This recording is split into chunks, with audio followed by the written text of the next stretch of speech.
Israel ने जवाबी कार्रवाई में गजा की पट्टी पर किया फिजाई हमला। इससे कबल इजरायली फौज गजा की जानिब से दागे गए 6 में से 5 रॉकेट दागने को तबाह करने का दावा कर रही है। आपको बता दें कि गुज़िश्ता बुध को नबलस में इजरायली सिक्योरिटी फोर्स की छापेमार कार्रवाई के बाद खत्ते में कशीदगी बढ़ गई है। इस कार्रवाई में 11 फिलिस्तीनी जाँ बहक हुए जबकि 100 से ज्यादा अफराद जख्मी हुए। यूक्रेन के खातून अव्वल ओलेना ज़ेलेंस्की ने यूएन के खुसूसी इजलास से किया खिताब। वीडियो कॉन्फ्रेंसिंग के जरिए खिताब करते हुए ओलेना ने कहा है कि रूसी हमले के सबब 1.25 करोड़ से ज्यादा यूक्रेनी शहरी बेघर हो चुके हैं। आपको बता दें कि यह खुसूसी इजलास यूक्रेन में इंसानी हकूक की खिलाफ वर्जी मामले पर चर्चा के लिए बुलाया गया था। ओलेना ने रूसी फौज पर जिनसी इस्तेसाल और बच्चों को अगवा करने का इल्जाम लगाया।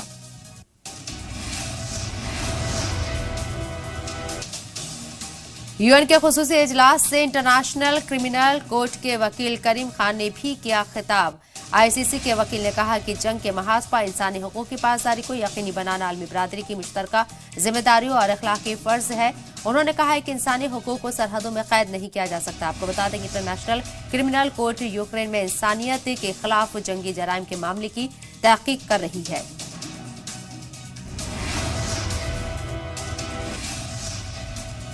पोलैंड के सदर एंड्रेस डूडा ने यूक्रेन को जंगी तैयारा फराहम कराने पर रजामंदी का इजहार किया। एक प्राइवेट चैनल से बात करते हुए पोलिश सदर ने कहा है कि इसका फैसला नाटो इत्तेहाद को करना है कि यूक्रेन को जंगी तैयारा फराहम करना है या नहीं।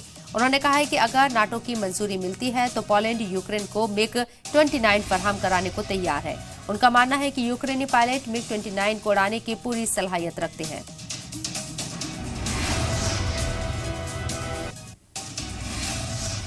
रूस क्रीमिया ब्रिज की सभी लेन पर ट्रैफिक हुई बहाल। गुज़िश्ता साल धमाके के सबब पुल को काफी नुकसान पहुंचा था। रूस यूक्रेन जंग से एक दिन कबल खोला गया रूस क्रीमिया ब्रिज आपको बता दें कि 23 फरवरी को रूस में defender of the fatherland day के तौर पर मनाया जाता है।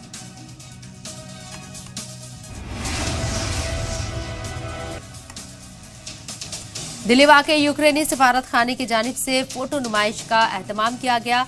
रूस यूक्रेन जंग के 1 साल पूरे होने से कबल किया गया एहतमाम। तस्वीरों के जरिए यूक्रेन और अवाम की मौजूदा सूरत हाल को बयान करने की कोशिश की गई। आपको बता दें कि गुज़िश्ता साल 24 फरवरी को सदर पुतिन ने रूसी फौज को यूक्रेन में स्पेशल मिलिट्री ऑपरेशन शुरू करने की हिदायत दी थी। आलमी जौहरी तवानाई एजेंसी की टीम पहुंची तेहरान। खबरों के मुताबिक मुख्तलिफ जौहरी प्लांट का किया मुआयना। ईरानी जौहरी तवानाई एजेंसी के चीफ मोहम्मद इस्लामी गुज़िश्ता मंगल से IAEA की टीम ईरान में है। मोहम्मद इस्लामी ने कहा है कि जौहरी प्रोग्राम के हवाले से ईरान किसी भी तरह के सियासी दबाव को कबूल नहीं करेगी। चीन और इंडोनेशिया का कहना है कि साउथ चाइना सी में कोड ऑफ कंडक्ट को लेकर मुज़ाकरात में तेजी आने की उम्मीद है। इसका पहला मरहला आइंदा माह शुरू होने जा रहा है। आपको बता दें कि साउथ चाइना सी स्ट्रैटेजिक लिहाज से काफी अहम मानी जाती है। हर साल इस समुद्री रास्ते से तकरीबन 3.4 खरब डॉलर का कारोबार होता है।